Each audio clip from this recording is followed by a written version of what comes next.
Welcome, Magenta friends, to another Magenta Minute from Dana Point, California. Hey, we're talking a little bit about cybersecurity because today's Saturday, and the CIS controls are what we're focused on. We talked about hardware and software inventory and asset management, which is the first step in the first and second implementation group of the actions that school districts are taking.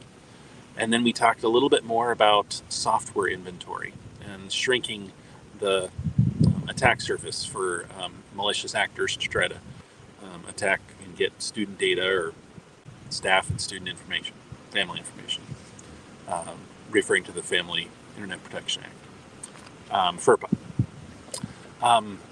It's our job to protect this data, and so we take it seriously, and school districts are working hard to make sure that they secure their environments.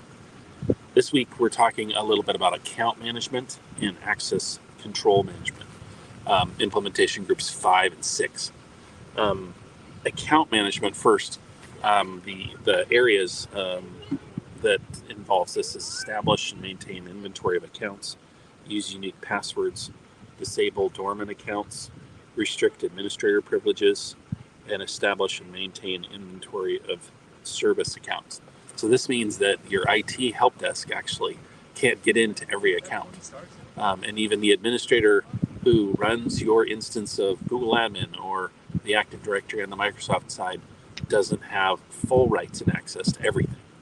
So it means that an extra step, and oftentimes those people are using MFA or multi-factor authentication more often than maybe even we are, because they're constantly coming in and out of those tools and having to constantly authenticate with something that they know they are or they have. So the last one, access control management, establish an access granting process, require MFA for administrative access, remote network access, external remote access, access revoking. This is becoming a lot of work for people to work outside of the school buildings, and that's not new necessarily.